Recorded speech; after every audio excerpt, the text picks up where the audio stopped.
à cidadania prestando este serviço. Aqui, doutor Marcelo, a gente não deixa você sentado à beira do caminho sem nenhuma resposta.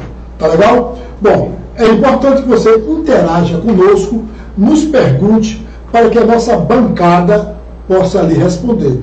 Porque para uma pergunta inteligente, uma resposta inteligentíssima. Você pergunta de lá, que a gente responde de cá. Legal? Beleza? Tudo maravilha. Bom, eu vou começar aqui pelo nosso amigo Eliezer. Eliezer é um homem, como vocês já sabem, de Ouro Branco, de Engenho Velho, Engenho Velho, depois Ouro Branco e atual Ourolândia. Na fazenda dos avós dele, Lampião passou, tomou café, mel com rapadura e água, e à mesa ele me mostrou a foto com os avós dele. Interessante. Ele é desta região e tem um veio poético fantástico. É oficial de justiça, bacharel, radialista, poeta e um escambau, frequentador sócio do Caminho das Águas. Prepara um bode feito ninguém. Boa noite, Eliezer. Boa noite, nobre professor Pedro Barroso. Um abraço aos internautas, um abraço ao pessoal da assessoria técnica, os demais integrantes da mesa. Satisfação, uma vez mais, estar aqui ao seu lado, este grande batalhador, este grande baluarte, em termos pedagógicos em Santo Antônio, os serviços que você prestou, não só a Santo Antônio de Jesus, mas em Varzedo, cidades da região. Eu sinto saudades, Pedro, talvez você não saiba, quando você participava um pouco mais da política partidária de Santo Antônio. Eu acho que você apimentava, né, os discursos, os diálogos. Hoje você faz esse papel, hoje mais na mídia, né, mais midiático, no rádio, através das redes sociais, mas eu sinto saudade do Pedro atuante, o Pedro do discurso forte, do discurso alicerçado, do discurso maduro, do discurso enfático. Eu sinto saudades. Talvez um dia você possa voltar, com certeza terá alguém que vai estar com você. Muito obrigado, e suas palavras são acolhedoras e realmente eu lhe agradeço pelo reconhecimento. Estou aqui ao lado de um psicólogo, Dr. Marcelo Navarro. Marcelo Navarro. Navarro. Se eu tivesse um sobrenome desse, meu Deus. A Globo que se segurasse. Pedro Navarro. Né? Tem nome. Né? Tem estirpe. Mas ótimo. Doutor Marcelo, ele é psicólogo, o senhor se formou em que academia? Boa noite a todos, boa noite à audiência virtual, boa noite aos colegas de mesa. Eu me formei na Universidade Federal da Bahia, em Salvador. Muito bem. Você já incorporou com a sua rede, que você está aqui? Não, ainda não. Pronto, mas beleza. Doutor Marcelo, o senhor está com um consultório em Santo Antônio, está montando, como é que está o jogo? Eu aqui trabalho em 2 clínicas. Né? 2 clínicas? Ótimo, parabéns. Quando você trabalha com adultos, com crianças, ou com todo mundo, como é que é o jogo? Todas as idades, inclusive crianças, sendo que apenas uma exceção, que é quando a criança tem problemas de déficit de aprendizagem, porque aí requer uma especialização um pouco maior, e não foi o campo em que eu quis concentrar minha especialização profissional, tanto minha experiência como teórica, vão mais para outras faixas. Mas eu tenho, de uma maneira geral, todas as faixas etárias, inclusive terapia de casal, né, que é uma coisa que não é muito feita em São Paulo. Certo. E casais homoafetivos, você trabalharia? Sim, mas por incrível que pareça, a nossa procura é muito maior por casais heterossexuais. Por incrível que pareça, parece que os heterossexuais têm mais problemáticos como os homossexuais. São mais problemáticos. Beleza. Gostei dessa aí. É uma informação que bom, como é bom a gente estar num programa como este e ver você, Navarro, com uma informação tão fantástica e fidedigna para a gente. Inclusive, se me permite ter uma complementação rápida, foi feita uma pesquisa pela Universidade de Berkeley, na Califórnia, que é a maior universidade da Califórnia, isso, muito grande. sobre o comportamento de adultos que foram, em sua infância, filhos de pais adotivos homossexuais e heterossexuais.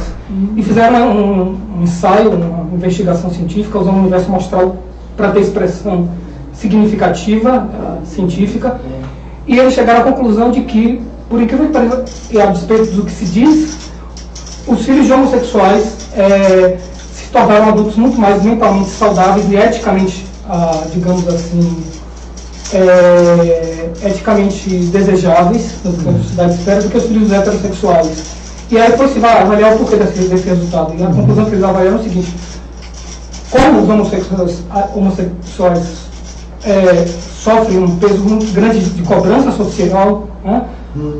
Então eles têm também um investimento muito maior sobre o não falhar, já que um fracasso feito por um homossexual seria muito mais socialmente repreendido do que os héteros.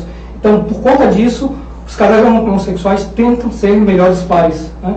Não é que seja algo inato do homossexual nem do heterossexual, mas uma reação a uma resposta social e que produziu, enfim, esse resultado nessa pesquisa. Que legal, você falou de uma forma não radical, na hora que você disse assim, não é por ser homossexual que é o melhor, não, isso é que é, esse é o justo meio aristotélico.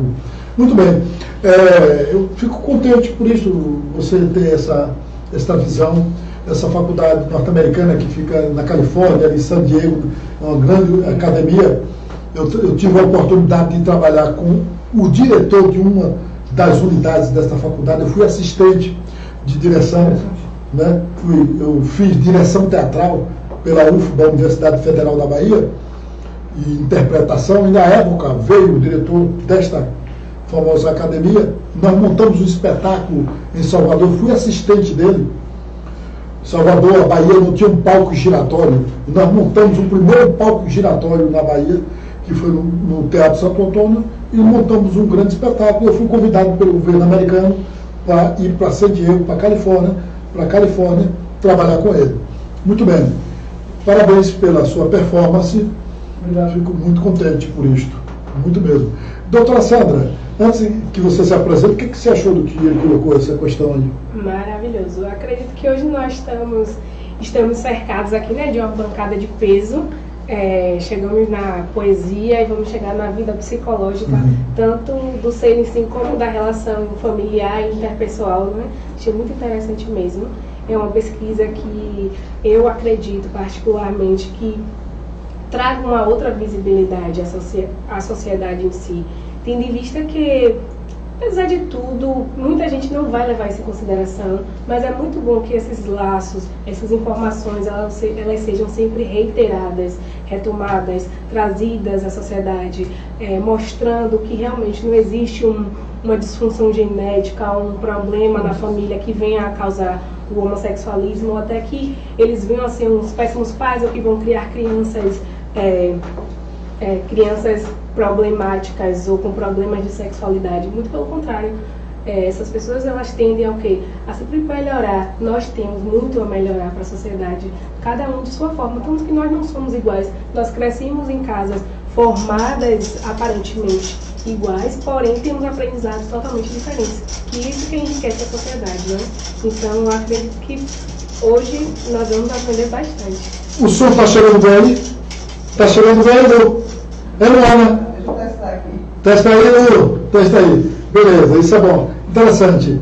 Doutora Sandra, ela está com uma questão jurídica para nos responder.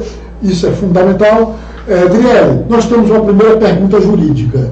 Você pode vernaculizá-la, verbalizá-la, para que a doutora Sandra possa respondê-la? Então, a primeira pergunta dos nossos internautas é: qual a idade permitida para o casamento? Essa é a dúvida. Bom, esta é a dúvida. Qual a idade permitida para o casamento? Tranquilo. Doutora Sandra é uma guerreira, eu tenho uma admiração por ela muito grande, sou fã de carteirinha da história dela, porque o que eu gosto do ser humano, o cara pode chegar para mim com pós-doctor na Sorbonne, em Harvard, seja lá onde for, em Vazedo, mas o que interessa primeiro é a história da pessoa. Doutora Sandra tem uma mãe que eu sou admirador dela, que é a negona do lanche. É uma senhora que fica de bicicleta vendendo lanche há muitos anos. A filha é advogada, se formou. Doutora Sandra morou em 10 bairros periféricos de Salvador. Passou na OAB de primeira, enquanto muitas filhinhas de papai, patricinhas, mauricinhos até hoje não passaram. Ela passou com o pé nas costas, tranquilo, mostrou competência, sapiência, dignidade, né? Eu tenho um orgulho tão grande desta advogada que vocês não imaginam, porque ela tem uma história perfeita. E ela tem muita coisa a dizer pra gente. Muita coisa, não tenho dúvida. Como é o nome da sua mãe? Eu chamo de Dona do Lanche. Maria da Paz.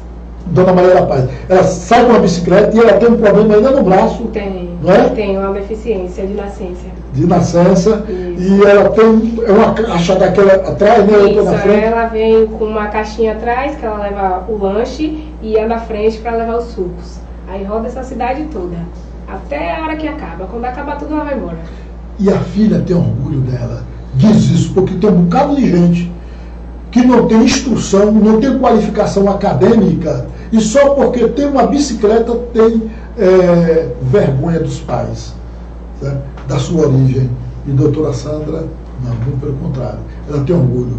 Isso é um exemplo para um bocado de gente que está enroladinha, e não quer sair da bolha, né?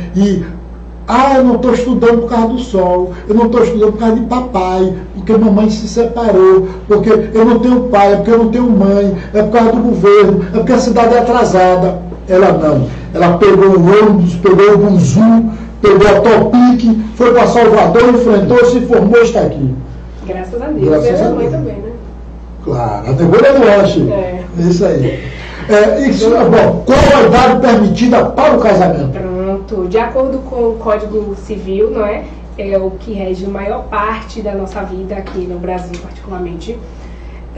De acordo com o Código, a idade permitida para o casamento são para os maiores de 16 e os menores de 18, a base mínima. Para que eles se casem, tem que haver o consentimento dos pais, não é? Do tutor ou curador, que estejam sobre sua responsabilidade, para que esse venha a ter o discernimento, o consentimento certo para haver esse casamento. Pode ser o consentimento de um ou de ambas as partes, de um pai só da mãe. Há também aquelas decisões em que nenhum dos dois ingressam dá seu consentimento para o casamento dessa pessoa, né? Uhum. E aí existe a possibilidade de se requerer esse consentimento via judicial. Nem que o pai não queira, nem a mãe. Isso. O pai não assina, a mãe não assina, mas os dois nubentes podem. Aí eles podem procurar um advogado da defensoria pública, não é? Explanando os motivos, e aí o juiz vai apreciar o caso, vai ser juntado as provas, a colheita de depoimentos, e assim vai ser decidido se esse consentimento pode ser válido ou não. Mas aí é que está. A base mínima para o casamento está entre os maiores de 16 anos e os menores de 18. E depois daí a sua vida é você que rege. Tranquila, né? E a doutora Eliezer, você, além de tudo, você também estudou numa grande academia, né? E Eliezer, ele tem um dos maiores penalistas do Brasil, fez doutorado em Coimbra, doutor Fabiano Pimentel. Digo o nome dele porque ele foi meu aluno, é professor da UFBA, e o cara é fera. E ele disse: professor, tem um cara em Santo Antônio de Jesus, lá na faculdade, lá em Valença, na faculdade de Direito, que ele respondeu, fez um resumo em forma de poesia, um resumo de um capítulo do livro dele, uma coisa jurídica, penal, uma coisa assim dura, né? Às vezes sem sentimento. E Eliezer, vindo do Interlã, do sertão, da pisada de Lampião, ele colocou mel e açúcar na obra dele, não foi isso? Positivo, Pedro. Como a doutora Sandra sabe, o doutor Marcelo Marabá também. O nome é forte. Muito forte. Muito forte. Doutor Marcelo, só abrindo um parêntese, eu, quando repórter, fui entrevistar na certa feita o doutor Suzano Sullivan. Aí disse: doutor, com esse nome, o senhor pode ser candidato a secretário de Segurança Pública. Dr. Suzano Sullivan, creio que hoje ele está na região de Vitória da Conquista, por essa região aí, Itapetinga e tal. Mas voltando, essa questão acadêmica, e você também, Pedro, passou, sabe que chega em determinado momento em que a gente cansa em apresentar trabalhos acadêmicos.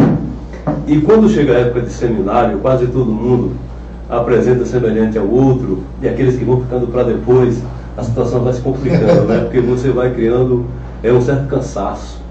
E é preciso fazer um pouco, tentar inovar. Então, quando o professor Fabiano pediu para que nós fizéssemos o fichamento de um capítulo do livro dele, Tutela Antecipada em Revisão Criminal, e era um trabalho de final de unidade, ele pediu que nós fizéssemos para entregá-lo de forma física, depois ele mudou, que poderíamos mandar através do e-mail. E eu imaginei que ele não fosse ler, ele ia olhar por cima, porque tratava-se do livro dele, então ele ia fazer um olhar superficial. Eu disse assim, eu vou desafiar o professor, porque eu creio que o meu ele vai ler. Eu vou fazer em forma de verso. Então eu pedi licença para que fizesse isso, e fiz. E ele gostou muito e publicou no Facebook, muitas pessoas compartilharam. Foi, assim, muitos elogios. Depois ele me solicitou autorização para publicar na próxima edição dele. E eu prontamente autorizei. Esse livro foi enviado por uma colega, Natália, a doutora Natália, que está lá em Valência. Eu já fui uma vez, não me encontrei com ela estava viajando, disse, olha, eu vou mandar para um colega da Caixa para te entregar, e de forma que não chegou nas minhas mãos. Eu sei que foi publicado sim, brevemente vai chegar nas minhas mãos. Eu vou passar, não vou pegar na outra. Eu tenho também uma outra colega que pediu que nós fizéssemos um fichamento de um livro para apresentar também em forma de seminário, que é um livro que a doutora Sandra deve ter conhecimento, que está muito voltado para o direito, que é Leviatã. Sim. Eu também fiz em forma de verso. Eu tenho basicamente um fichamento, um resumo do Leviatã. É um clássico, né? Clássico. Agora, no começo do curso de Direito, né? Esse livro que você não, já Leviatã? No meio do curso, já no meio. Muito bem. Então, Tainara Zé, com esse veio e essa memória inigualável, né? Ele é fabuloso. Ele tem, doutor Navarro, um pensamento de um pedreiro de Santo Antônio, do bairro de São Paulo, que é a periferia, que é a antiga Rua do Sapo. Ele tem um negócio interessante. Um pedreiro, qual é o pensamento do pedreiro sobre gravidez? É sobre o namoro. Namoro. É sobre o namoro. A doutora Sandra está falando sobre a questão da idade, né? Da idade permitida. Do casamento. E ele se reportava a questão do namoro. O pedreiro, miudinho, que nunca mais eu ouvi, mas ele dizia assim: namoro de antigamente era mesmo aquela melaça. A moça ficava na janela, o rapaz, para chegar perto dela, era preciso ter raça. Namoro de hoje em dia não. É mesmo aquela melança. O rapaz chega para perto da moça, começa naquela esfregança, quando é com 9 meses, olha o tamanho da pança. Um peão, um pedreiro, sabe, um homem sem escolaridade. Isso é incrível. Eu quero avisar para o doutor Navarro que eu tenho uma chamada deficiência. Eu sou disléxico, né? Eu sou disléxico e eu sofri muito. E meus filhos são disléxicos. Então, veja, há 60 anos atrás, eu tenho 65, e para a escola, um menino disléxico que ninguém sabia de nada. Eu sou canhoto, escrevo com a mão esquerda, chuto com o pé direito, disléxico, gago, era gago. Então, tudo contra mim. Tudo contra mim. E a dislexia é uma coisa muito complexa, né? Interessantíssimo. Você falou sobre crianças, como você trabalha, etc. É fundamental, porque os seres humanos são, graças a Deus, eles são parecidos, mas não são iguais, né? A forma de aprender, como é que eu superei tudo isso. Eu sou escritor, eu tenho 7 livros publicados, né? Publicados e esgotados. E com dislexia, sem ter o acompanhamento de um psicólogo, de um psicanalista, nada, foi um sofrimento, sabe? Foi um sofrimento, é incrível essa questão. Mas hoje o doutor Navarro o senhor reputa assim, um dos problemas mais graves do ser humano hoje? Para você, qual é? Olha, inegavelmente, na conjuntura social contemporânea, as doenças ditas como transtornos mentais mais diagnosticadas no mundo inteiro, isso não varia, não tem uma variância muito grande de uma cultura para outra, o que é mais impressionante ainda. Impressionante. Mas a doença mais diagnosticada... Olha essa informação. Pode ser na Austrália, pode ser no Congo, pode ser na França, no Sri Lanka, no Brasil. Uma das doenças mais diagnosticadas no mundo hoje é a depressão. Depressão. Acompanhada ela, não sei se vem no ranking de segundo lugar, ou enfim, vem os transtornos, os assim chamados transtornos de ansiedade, né? Dentre eles o que é mais famoso, porque tem uma expressão comportamental mais chamativa, por assim dizer, mais impactante, que é o transtorno do pânico. E isso tem levado a sociólogos, psicólogos, enfim, psicopedagogos, neurocientistas, a um embate que já é travado na ciência há muitos anos, que é a determinação das questões que eclodem no ser humano como assim ditas patológicas são geneticamente determinadas, são questões biológicas ou são questões culturais, né? E na ciência existem basicamente 3 polos, né? 3 modos de encampar a questão. Existem aqueles que são os biologicistas ou mecanicistas, que acham que a questão fisiológica prepondera sobre a questão sociocultural e subjetiva. Uma outra corrente que vai no outro extremo diz que não, que o psiquismo é que conforma todas as coisas, inclusive os sintomas que aparecem no corpo, ou seja, seria a famosa psicossomática, que traz como principal pressuposto de que todas as doenças, sem exceção, fisiológicas, todas as doenças que se manifestam no corpo, tiveram uma origem a priori psicológica, emocional, e depois é que ela se manifesta no corpo como uma mera repercussão. E entre essas duas escolas, posicionamentos, tem um intermediário, que é o que eu advogo, né, aquele em que eu acredito, que é por ser mais moderado, que diz que todas essas questões são, na verdade, biosocioculturais. Então, pode haver sim um componente ou fator de tendência biológica que vai ser agravado ou não em função das experiências que esse indivíduo vai estar levando-se em consideração em que contexto social ele pertence, de que família ele veio, de que classe social, de que raça, etnia, de que cultura. Então, são tantas variáveis que, na verdade, hoje se tem feito muitas pesquisas, mas assim, o fato é que, por incrível que pareça, as 2 doenças mais diagnosticadas no mundo não são as que mais matam hoje no mundo. A doença que mais mata hoje no mundo é a depressão, por conta de uma repercussão dela, que é o suicídio. Depressão. É por isso que eu digo, minha área não é essa. Esse cara é bom, estou gostando dele. Sabe? Você passa com aquele ator, bicho, de Matrix, né? De Ghost, como é o nome do cara? Constantine também, do filme. Você está convidado aí. Sábado eu tenho outro programa lá na Rede Baiana de Rádio, para você ir lá com a gente. Obrigado. E aqui também vamos fazer um quadro com você. Não é, Zé? Com certeza. Com certeza. Bom, na hora que a gente calibrar direitinho, você está namorando? Não. Certo, demorou um pouco, tal, certo, tudo bem. Mas não, porque isso é muito subjetivo. Exatamente. E por trás disso tem um bocado de preconceitos e conceitos. E os rótulos que se dão. Os rótulos, pessoas namorando, né? Namorando, por exemplo, eu estava entrevistando uma vez uma advogada que eu perguntei, e eu, você está namorando? Ela disse, eu tenho uma namorada. Para mim foi normal. Por quê? Porque eu me deparo muito dando aulas para advogados em salas grandes, quando eu pergunto, vem cá, como é que está você? Aí ele me disse, não, eu estou com um namorado, eu estou com namorada, tal, isso tem sido muito corriqueiro, né? E o que nada que é humano me é estranho, como diz Sócrates. Mas legal, depressão, o que é que eu faço com depressão? Comigo ela não chega, porque eu gosto muito de dançar. Arrocha, samba, pagode, eu gosto de clássico, eu tenho um piano em casa, um Fritz Dobert novinho, comprado na fábrica. Lá em casa todo mundo toca piano por partitura, não é de orelha, é de Rachmaninoff a Carlos Gomes. mas eu não vou sair de casa para ficar ouvindo piano. Eu saio de casa para dançar rocha, Silvano Salles, Nira Guerreira, né, Pablo, um pagode, um funk leve. Eu gosto de dançar. Se eu não dançar, eu piro. Minha prece, minha oração é como disse Nietzsche: quem dança, pensa.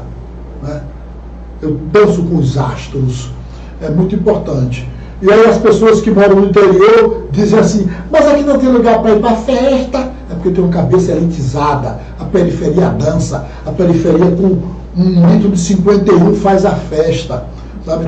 Faz a festa. E a elite tem de cheirar muita parte. Não é a elite toda não. Mas a elite vai cheirar, vai tomar aqueles uísque todo mais caro do mundo e vai para casa bêbado. E o pior não. Uma garrafinha ali de 51 de pitu ou periquitinha, que é daqui da região, tomou, tá alegre, faz a festa, come amendoim, dança, não tem depressão. E se o marido cair na besteira de dar um tapa na mulher, ela dá um tapa no pé do ouvido dele, os dois rolam no esgoto, porrada, mordida na orelha, e depois estão ali fazendo amor, certo? Tranquilo. Diferente da mulher de classe X, que está preocupada com o patrimônio, que apanha e fica quietinha, tem maquiagem cara, tapa os hematomas e diz: se eu cair ou não sei o quê.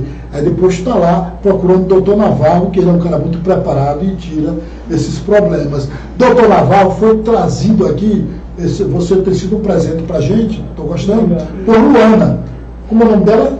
Luana Brandão. Luana Brandão, é sua colega ela, né? Colega, amiga, pessoal. Você gosta dela? Muito, é uma irmã. Você já foi para o Rio de Janeiro com ela e tal? Com ela ainda não, mas eu gosto muito do Rio de Janeiro.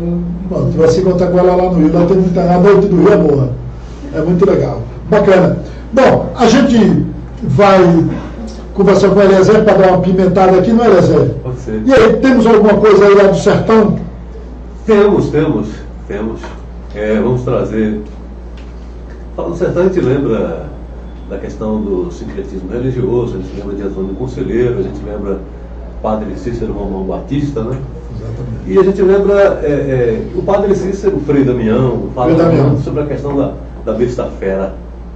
E tem um poema do Amazã que retrata essa questão quando surgiu o primeiro automóvel. E chegou numa cidade e as pessoas confundiram esse automóvel com uma besta fera. E é mais ou menos assim. Por circunstâncias da seca, um dia me vi forçado a pedir ao seu Fonseca um emprego de soldado. Seu Fonseca era sargento por leis e por documento de São José da Bonita, cachaceiro depravado, passava o dia socado no boteco de Manrita. Quando eu pedi ao sacano um emprego de soldado, ele disse: essa semana vou falar com o deputado, explicar que a cidade está com necessidade de adquirir um praça. Se ele disser que sim, tu vai trabalhar por mim, pro modo de eu beber cachaça. E eu tenho quase certeza que ele vai concordar. Sente ali naquela mesa, pegue logo a trabalhar, separe ali as escritas do boteco de Manrita, pro modo de eu ir lá mais tarde. Quero ver se dessa vez, se o que eu ganhei em um mês dá para pagar a metade. De meota de cachaça deu um fardo dessa altura. Parece até brincadeira, mas não é verdade pura. De cerveja e de conhaque, quadros lhe dava um ataque quando avistou o paió, e ainda de outro fez de tira-gosto de peixe com caldo de mocotó. Eu sei que fiquei trabalhando comendo milho com batata, passou-se o resto do ano sem receber uma prata. Nesse tempo em São José, homem, menino, mulher, inclusive também eu, não sabia que existia carro, quando um certo dia o bexiga apareceu. Que molesta que sabia que diabo era automóvel, começou a correria ao ver o Ford 29, teve véia que mijou-se, teve outra que entrou dentro de um paiol de fava, foi quando o Chico Pantera gritou: é a besta fera que Padre Cis falava. Saiu um jumento apressado por meio de um pé de figo. E aí disseram: chama o soldado que você trabalha para a polícia. Eu saí meio apressado, mas para não mostrar preguiça, dei de garra da bereta essa pequena bicha preta, uns 10 tiros mais ou menos. Nisso ela abriu-se de um lado e um cabo saiu danado, de dentro dela era correndo. Era o pobre do chofé que, com medo de morrer, pulou fora e deu no pé, e o povo sem entender, disseram: esse escapou porque a gente salvou. Chega, Antônio, vamos matar que essa peste está com fome, já tinha engolido um homem inteiro sem mastigar. E ela saiu desgovernada, sem ninguém para limpar para o mar, subiu logo uma calçada, saiu derrubando um bar, lá na frente ele espalhou-se, derrambou a banca de doce do velho Mané Adelso e entrou no meio da feira virando tudo às avessas. Aí começou a chegar nega armada de foice, banca, picareta e pá, começaram a dar porrada, davam cada porrada. Nisso o capuz levantou, apareceu o motor que ainda estava ligado. Foi quando o Mané Pequeno gritou para Sebastião: tem um troço aqui por aí, deve ser o coração. Desce o cacete, menino, que o coração está purindo. Nisso a gasolina foi derramando porque o tanque furou-se. Aí gritaram: danou-se, a bicha está se mijando. Eu sei que esse carro ficou esbagaçado ao miúdo. Agora veja o senhor o resultado de tudo. Sabe quem era o chofé que fugiu do Labacé? Era o dito deputado que foi ali no momento preparar os documentos, modelo ser contratado. Agora veja o que se deu. Fonseca foi desplantado, mandaram um tal de Irineu para ser o delegado. Eu sei que eu fiquei trabalhei uns 20 anos sem receber um cruzado e só pude sair de lá quando acabei de pagar o carro do deputado. Isso aí, esse aí é Eliezer, oficial de justiça, bacharel, radialista, poeta, intérprete e frequentador do Caminho das Águas. O Caminho das Águas é um bar que tem aqui em Santo Antônio. E a cada hora de som, planta X árvores. Fica na periferia de Santo Antônio. Não é, Eliezer? Exato. Como é que é o negócio? Bairro do Andaiá, ali na rua São José. Antiga. Rua da Palha. Antiga, eu não sei. Era a Rua da Palha. Né? Eu sei que ali é a antiga garagem da Transramal. Do Treco. É o Treco, os primeiros transportes coletivos de Santo Antônio de Jesus, chamado de Treco. Então fica ali, logo após a igreja do Lago do São José. Igreja São José. 100 metros mais ou menos, fica o Espaço Caminho das Águas, onde tem essa filosofia de a cada hora tocada, se plantar em contrapartida uma árvore, né, para buscar recuperar as nascentes. Que interessante. Interessante. Eu conhecia esse programa do Santo Antônio. Esse projeto. Inclusive de um oficial de justiça, né? Também o colega Edinaldo, né, inclusive esteve aniversariando esse final de semana. Final de semana, e a gente aproveita para apresentar as nossas homenagens, desejando muita felicidade para ele, ao lado de toda a sua família. Legal, bacana. Se tiver alguma coisa aí por aí, você vai falando, viu, Emily? Tem alguma coisa? Dá uma olhadinha. Vou dar uma olhadinha aqui, então. Pronto. Enquanto isso, Adriane vai ler a próxima pergunta do internauta. Então, uma pessoa deficiente mental ou mesmo incapaz pode se casar? Pode sim. Desde a mudança do Código de Processo Civil, que foi agora em 2015, houve essa inclusão das pessoas com deficiência e incapaz. Antigamente, não é? No Código Civil mesmo, existia essa nulidade para as pessoas deficientes e incapazes, que elas não poderiam se casar, o casamento era nulo. Hoje em dia, após o ano de 2015, após a vigência do Código de Processo Penal, as pessoas com deficiência e incapazes, elas podem se casar mediante a expressão do seu consentimento ao tutor ou curador, e este passa o seu consentimento à pessoa, né, à entidade que vai estar autorizada a realizar o casamento, aí assim como a outra parte que vai estar se casando.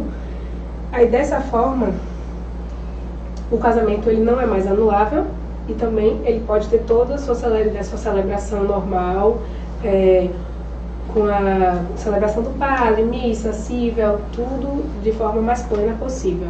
Que antes não existia, né? Até o ano de 2015, no começo do ano de 2015 não existia. Mas agora tem o quê? 3 anos. Com o novo Código do Processo Civil, que teve a presença marcante de um baiano, que foi Fred Didier. Didier, com certeza.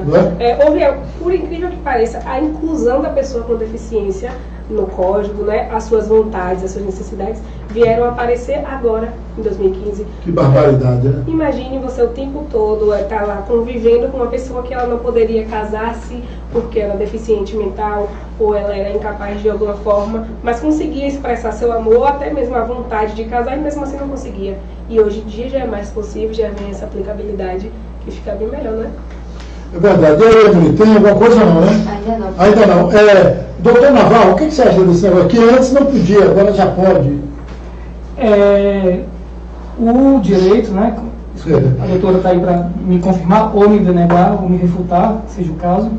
Mas assim, o direito ele tenta a todo custo acompanhar as mudanças não só da sociedade, mas as mudanças de concepção que os pensadores vão criando sobre o mundo e desafiando o direito. Então, o direito, tem um ditado no direito que se diz assim, o direito ele sempre vem depois do fato social. O direito leva muito tempo para poder se conformar às mudanças de concepções que a sociedade vai criando. Então, e isso não vai ter, da minha parte, uma culpabilização ao direito de modo algum, porque o direito ele depende de um processo legislativo para legitimá-lo e toda uma questão jurídico, legal, social, e que o torna realmente assim, uma tentativa de normatizar a conduta humana que nunca consegue estar tão atualizada quanto os próprios fatos sociais são. Então, assim, uma questão que é central, é a discussão para nós psicólogos, e acho que para muitas outras áreas da ciência humana, é o conceito do que é normalidade. Existe alguém que tem o direito à legitimidade de decretar quais são os parâmetros sobre os quais se arrimam uma ideia de normalidade, porque se você perguntar a uma determinada pessoa que é o conceito de normalidade, provavelmente vai divergir do conceito de outro. Então, assim, quem domina o conceito de normalidade, que seria o conceito normal?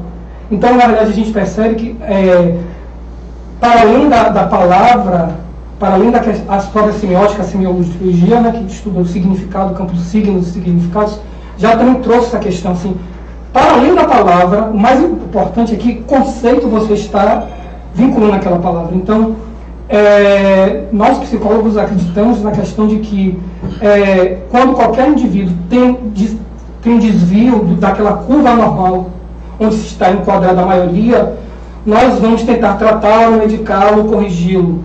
É legítimo? Até que ponto? Né? Quem determina que aquele indivíduo precisa de um tratamento?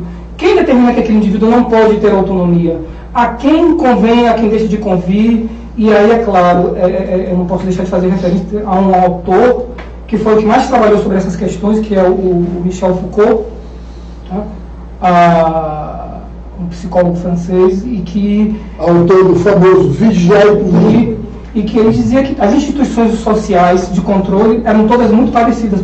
Por incrível que pareça, para o espanto de todos, ele dizia que, na essência, não existe nenhuma diferença entre uma cadeia, uma escola e um hospital, porque são espaços em que o indivíduo perde a autonomia para os que estão ali investidos de poder, seja o médico, que vai dizer que se você está saudável ou não, ou o psicólogo, seja na cadeia alguém que vai dizer que se você é um cidadão digno ou não, ou na escola alguém que vai dizer se você é capaz e competente de passar de ano ou não. Então, assim, não importa em que instância da sociedade nós estamos, sempre vão existir mecanismos de controle. O direito é um deles, para o bem e para o mal.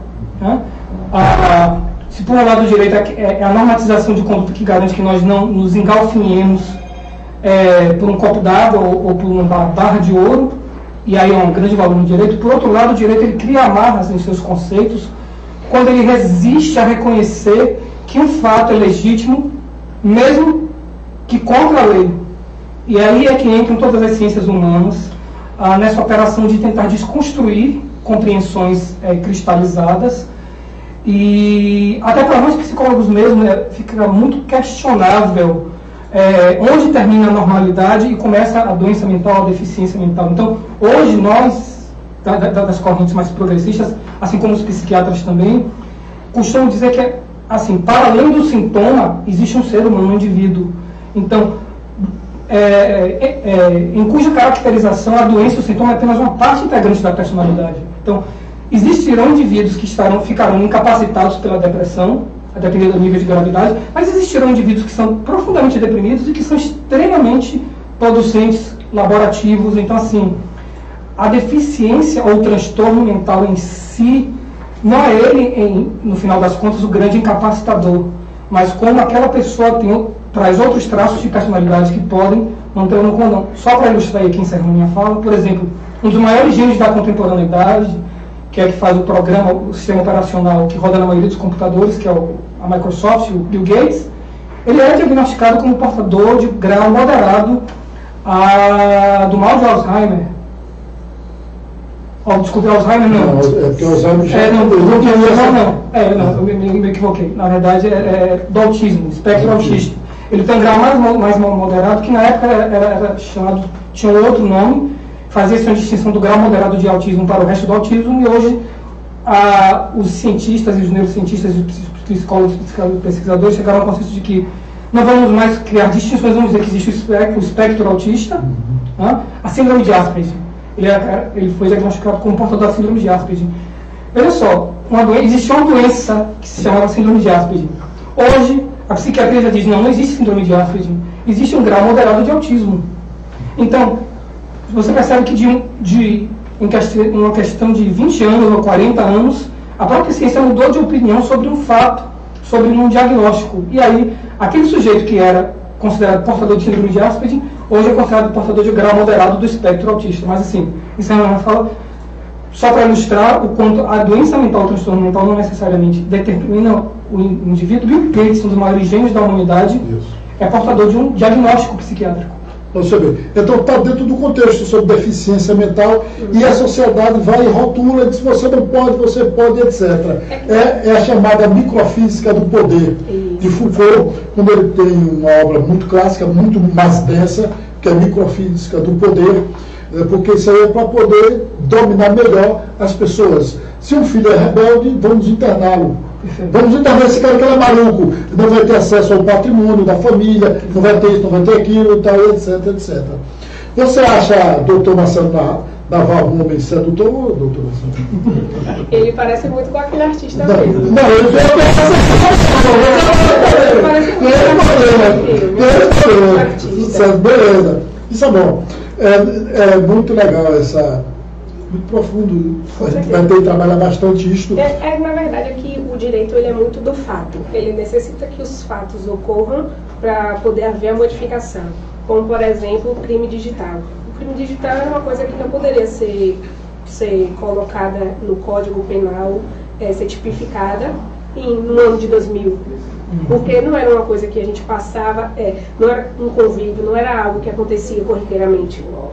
Hoje em dia já precisa de uma tipificação, porque corriqueiramente nós somos pegos por crimes virtuais, por divulgações de dados ou fotos íntimas, divulgação de acesso à sua intimidade, que necessita que o direito chegasse nessa parte da seara, por exemplo, na seara digital. Muitas vezes ocorre também, como aconteceu com a síndrome de Asperger, que mudou agora para autismo. Que houve o quê? A correta tipificação também da doença, não sei como é que chama cordialmente, mas é como ocorre no direito. Acredito que o código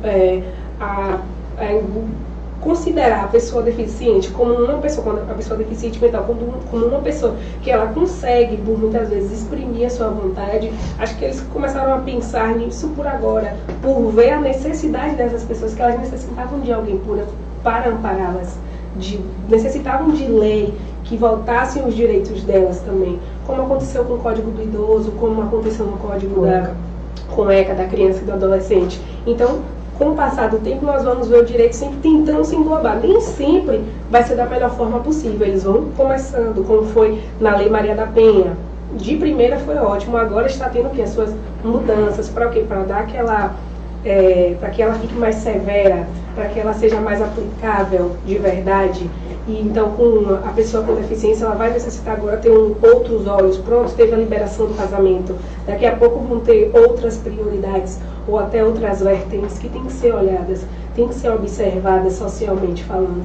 Até que na pessoa mesmo, no íntimo desse deficiente mental, dessa pessoa incapaz, ela necessita se exprimir, ela necessita que as pessoas olhem, que as pessoas vejam que ali realmente por mais que tenha suas limitações, existe um ser que necessita viver, não é? Necessita amar, necessita conviver com as pessoas que elas desejam. Então eu acredito que você mesmo disse tudo aí, que com o passar dos tempos a gente necessita ter essa melhora. O direito também acredito que venha melhorar, eu espero na verdade que a gente venha sempre estar melhorando, progredindo e não regredindo, como as últimas notícias vêm mostrando que parece que nós estamos mais regredindo do que progredindo. E eu espero que não seja isso que aconteça. Com a questão do feminicídio, essas coisas, isso, né? Isso, voltando ao tempo das cavernas. Repare, como o doutor Navarro colocou muito bem, Eliezer, a sociedade, às vezes o direito, as mentes não acompanham porque existe um grupo, uma elite que domina, a elite que eu falo é a elite do mal, né? Que manipula os cérebros. Você vê que, vamos pegar Jesus quando foi assassinado, como está lá Wilhelm Reich, que tem um livro chamado O Assassinato do Cristo, combate sexual da juventude, a função do orgasmo, a análise do caráter de Wilhelm Reich, o austríaco amigo de Sigmund Freud. Então você veja que quando Cristo foi assassinado no Calvário, os apóstolos, os discípulos, ou melhor, todo mundo se picou, não ficou ninguém, mas as mulheres ficaram. As mulheres ficaram. Maria Madalena, né? As mulheres ficaram, os homens correram. E nenhuma mulher entrou como apóstola. A Igreja Católica não colocou. Aí, inclusive, em 491, o Papa Gregório falou mal de Maria Madalena. Foi ele quem criou a ideia de que Maria Madalena era uma prostituta e que vendia um corpo, que era uma mulher demoníaca, porque estava vendendo o corpo. E Maria Madalena não era isto. Maria Madalena era uma empreendedora que financiava a causa de Jesus e acreditava em Jesus. Tanto é que depois que Jesus foi assassinado e retornou, ele apareceu pela primeira vez. Não foi para Pedro, não foi para Tiago, não foi para ninguém. Apareceu pela primeira vez para Maria Madalena. Certo? Então, nós temos um débito muito grande, existem muitas manipulações para justificarem as bestialidades de algumas pessoas. Isso é fundamental. Nós temos mais uma pergunta, Adriane? Temos uma pergunta mais? Sim, temos sim. Vamos lá. A internauta pergunta, ou internauta, quais pessoas não devem se casar, né? Quais pessoas não devem se casar? Aliás, você se depara com esse negócio lá no fórum? A sociedade é que determina. Você pode se casar, você não pode se casar. Aí é assim. Quem estiver fora dessa caixinha é louco. Prende e amarra. Na verdade, o que é que acontece? Existe realmente essa proibição, né? Ela é bem taxativa e ela se encaixa para as pessoas que já são casadas, que já são oficialmente casadas, não é claro que foram divorciadas ou já fizeram a dissolução da união estável, não. As pessoas que são casadas, elas não podem casar-se novamente. Elas não podem ser bígamas. Isso, existe essa proibição. Os irmãos unilaterais, bilaterais ou até o terceiro grau, eles também não podem se casar por questões consanguíneas. O adotado com o filho do adotante, ou o pai que adotou a criança com essa criança, ou a mãe que adotou a criança com essa criança, essas pessoas, elas são consideradas, são proibidas de casarem entre si, entendeu? Acredito que seja mais tanto na seara da moral, que acredito que o Código Civil, ele prezava muito isso, e algumas coisas do Código Napoleônico foram levadas para frente, não é? Como ele tinha o Código Napoleônico, ele tinha muito de preservação da moral, principalmente da moral do homem. Então, muitas coisas ele conseguiu levar para frente. como acredito que foi uma delas, que foi a proibição do casamento entre essas pessoas, uma maneira de preservar a moral, as condições consanguíneas também, que dizem que há algum tipo de relação consanguínea que causaria, não sei explicar muito dessa fase, acredito que o verso vai sobre a parte do direito, e nessa parte do direito existem essas proibições. Olha, Engels tem um livro chamado A Origem da Família, do Estado e da Propriedade Privada, Engels, que era parceiro de Karl Marx. Engels era inglês e Karl Marx era alemão, né? Eles foram parceiros, escreveram obras que eu não vou citar aqui para não ficar, mas ele tem uma obra interessante sobre a origem da família, do Estado e da sociedade privada. E aí dá a origem da família. Por que isto? Né? A manutenção de patrimônio, até onde você chegar. Por que padre não pode se casar? Sabe? Por que padre não pode se casar? Maravilha. Eliezer. Salvo engano, né, a doutora Luciana colocou aí, pessoas que doutora Sandra Regina. Perdão, doutora Sandra. Pessoas que não devem se casar, salvo engano, por incrível que pareça, né, o tio pode se casar com a sobrinha. Sim. Aí, do ponto de vista moral, é complicado. Mas do ponto de vista legal, não existe nenhum impedimento. Não existe nenhum impedimento. Não tem, não? Não tem nenhum impedimento. É interessante isso, porque, repara, a pessoa que está fazendo amor, tem gente que faz amor falando, né? Não é verbalizando, né? Essas coisas todas. Você faz amor falando ou em silêncio? Olha, eu percebo bem. Tem um escritor chamado Paulo Coelho, ele tem diversos livros lançados, e tem um livro chamado Brida. E em um dos trechos ele diz assim: tem um determinado momento na vida do ser humano onde ele usa todos os sentidos. Às vezes você está usando a voz, o olhar, às vezes está usando o paladar, mas na hora do sexo, que é o momento que o ser se torna vulnerável, ele procura um lugar de abrigo, porque nesse momento todos os sentidos estão voltados para a atividade sexual. O olhar, o tato, o olfato, a parte física, todos estão envolvidos nessa situação. Então vem o sussurro. Uau! Que momento, Gui! Tá vendo aí? O ideal é usar todos eles. O Sérgio Lourenço foi conduzindo, legal, bacana. Todos eles. Tem que usar, o ideal é usar todos. Mas isso aí é o máximo, é o ápice.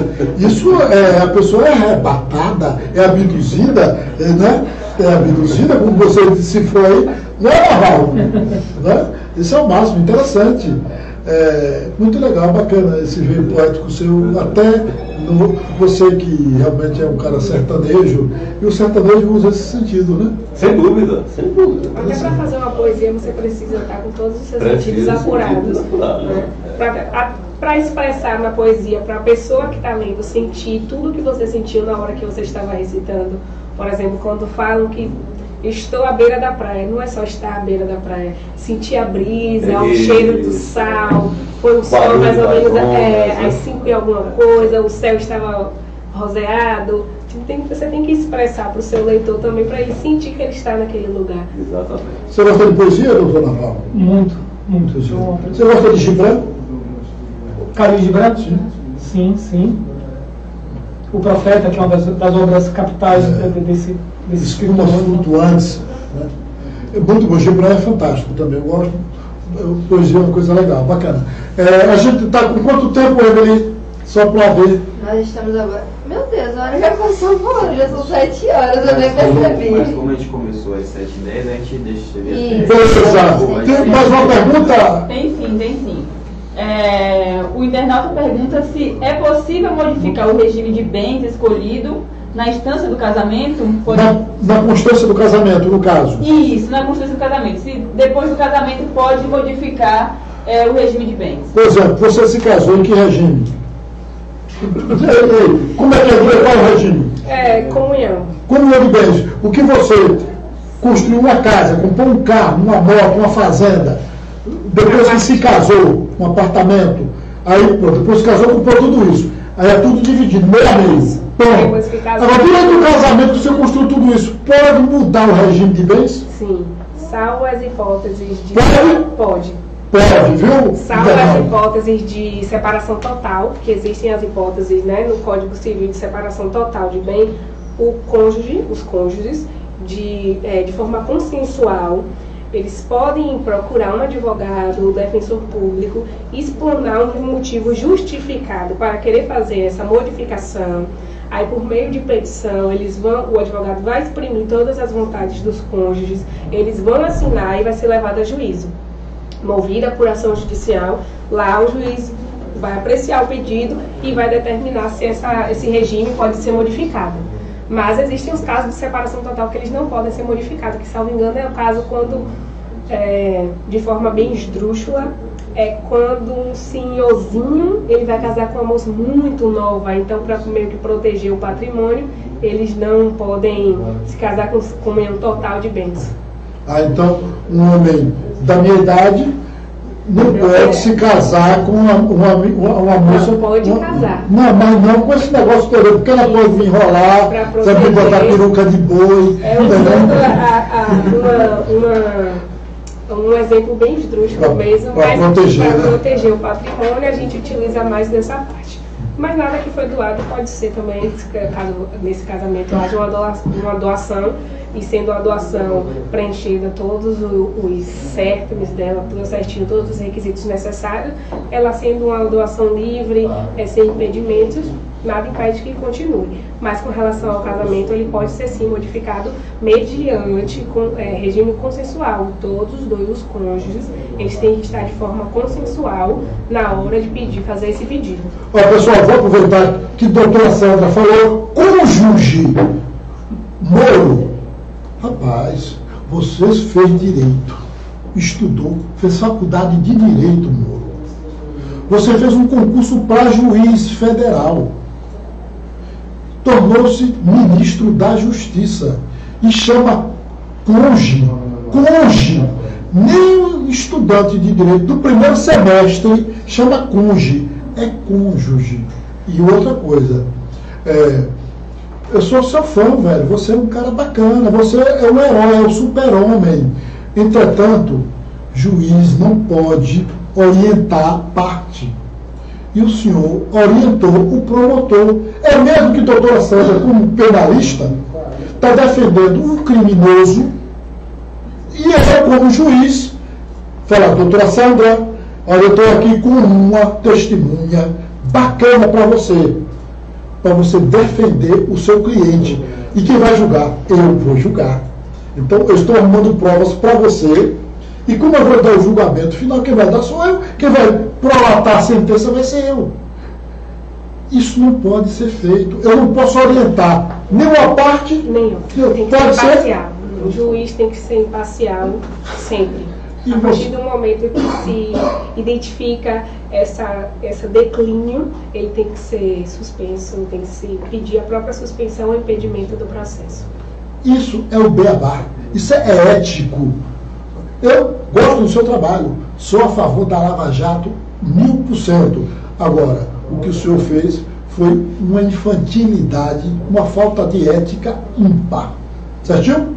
Mas vamos corrigir este rumo. Legal. Driele, temos mais uma pergunta? Temos sim. Só um instantinho que eu vou dar uma olhadinha aqui. Pronto.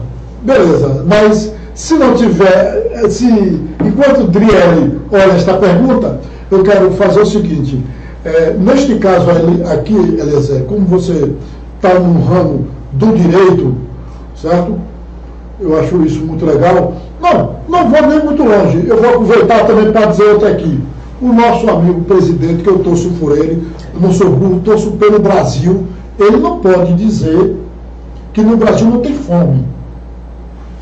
O Brasil tem 5.200.000 pessoas passando fome. Quem diz isso é o IBGE.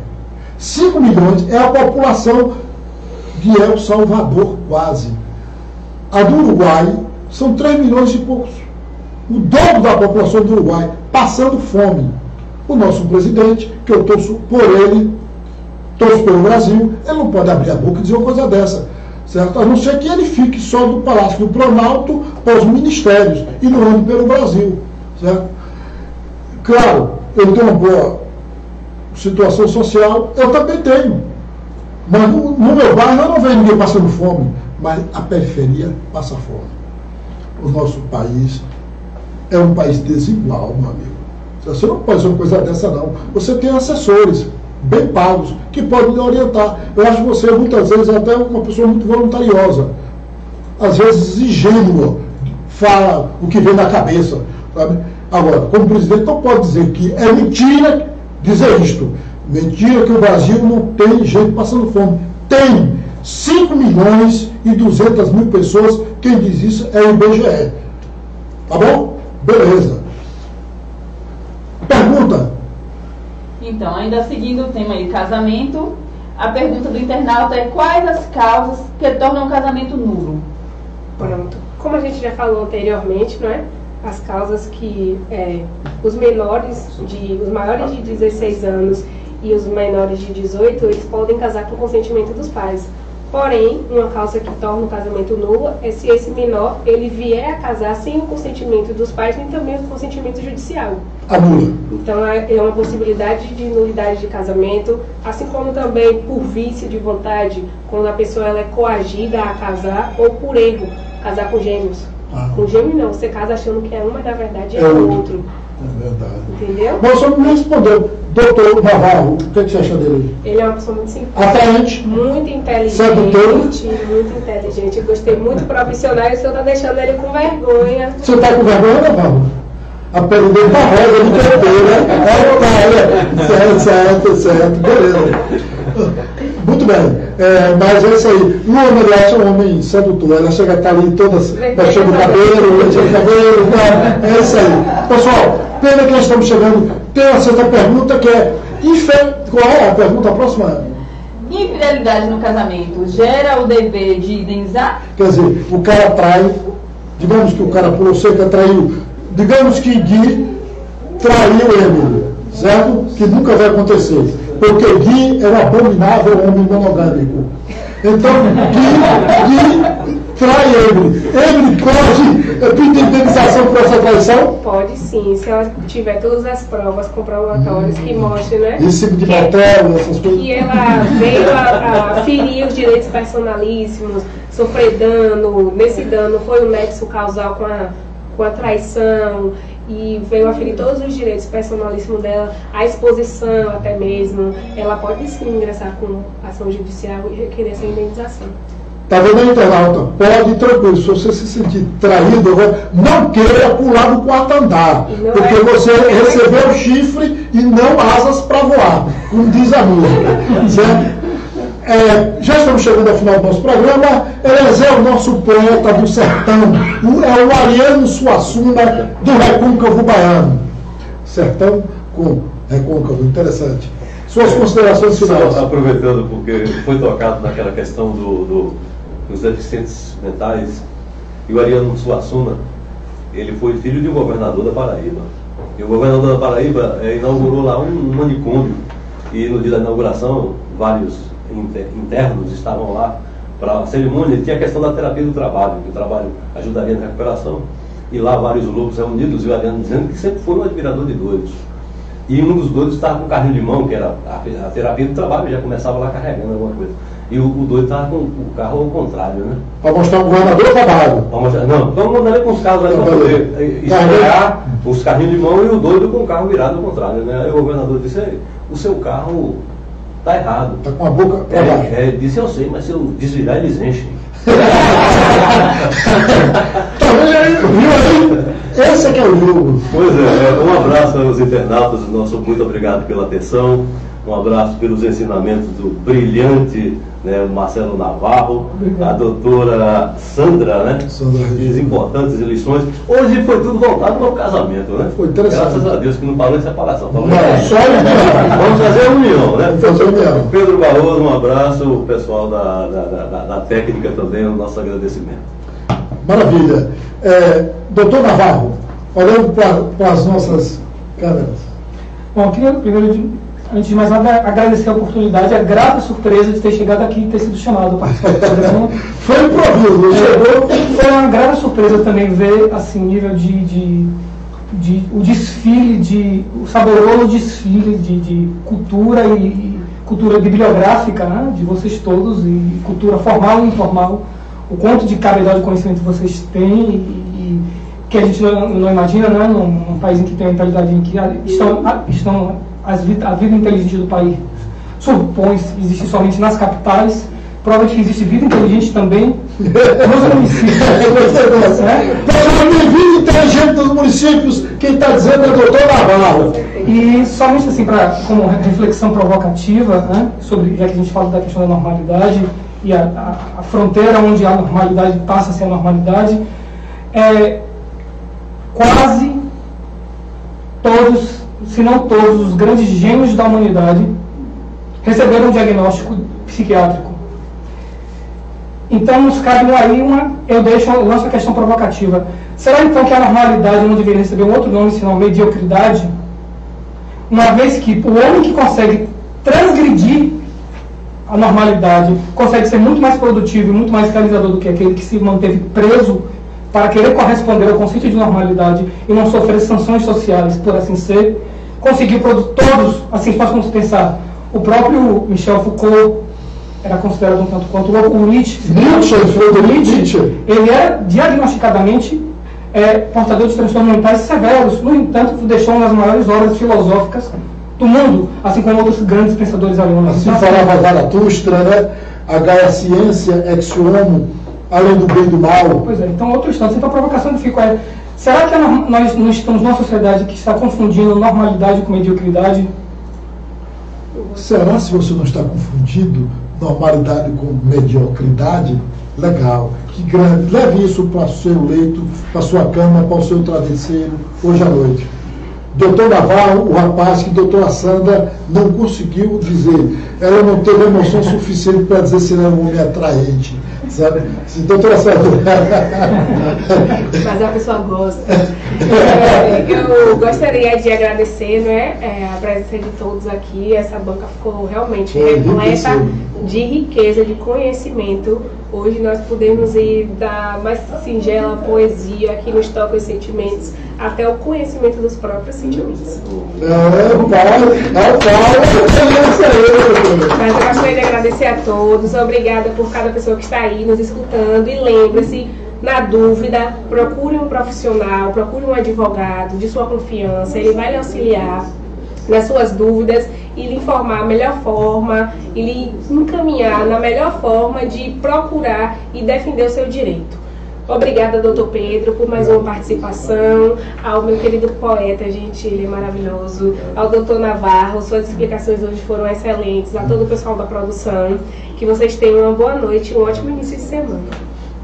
Próxima segunda-feira, das 18 às 19, aqui, Cidadania, Direitos e Deveres. Eu sou o professor Pedro Barroso. Um beijo para quem gostou do programa e 2 para quem não gostou.